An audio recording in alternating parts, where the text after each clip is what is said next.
ഇതിഹാസ താരം ലിയോണൽ മെസ്സിയുടെ ഇന്ത്യ സന്ദർശനത്തിന്റെ മൂന്നാം ദിനമായ ഇന്ന് പ്രധാനമന്ത്രിയുമായി കൂടിക്കാഴ്ച. മുംബൈയിലും ആവേശകരമായ സ്വീകരണത്തിന് ശേഷമാണ് മെസ്സി രാജ്യ തലസ്ഥാനത്ത് എത്തുന്നത്. ഡൽഹിയിലെ പരിപാടിക്ക് ശേഷം മെസ്സി ഇന്ന് മടങ്ങും. Let's go, Messi! Messi!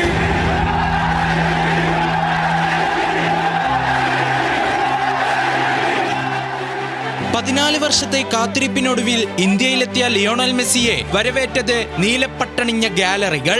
കൊൽക്കത്തയിലും ഹൈദരാബാദിലും മുംബൈയിലും കണ്ട ആവേശ കാഴ്ചകൾക്ക് ഡൽഹിയും വേദിയാകും. അരുൺ ജെയ്റ്റ്ലി സ്റ്റേഡിയത്തിൽ വൻ സ്വീകരണമാണ് ഇന്ന് ഒരുക്കുക. പ്രധാനമന്ത്രി നരേന്ദ്രമോദിയുമായുള്ള കൂടിക്കാഴ്ചയാണ് ഡൽഹി പരിപാടിയിലെ സവിശേഷത.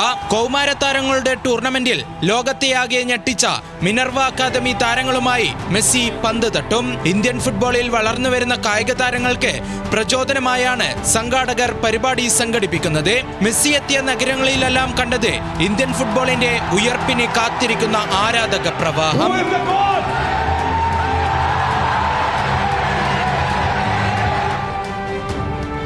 മുംബൈ വാങ്കഡയിൽ ഇതിഹാസ താരങ്ങളായ സച്ചിനും സുനിൽ ഛേത്രിയും മെസ്സിയെ സ്വീകരിക്കാനെത്തി.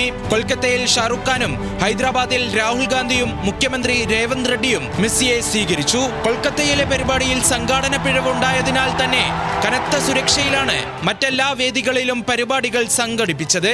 ഡൽഹിയിലും സുരക്ഷ ശക്തമാക്കിയിട്ടുണ്ട്. മെസ്സിക്കൊപ്പം എത്തിയ ഡീപോളിനെയും സ്വാരസിനെയും ആരാധകർ ആർപ്പ് വിളിച്ചാണ് സ്വീകരിച്ചത്.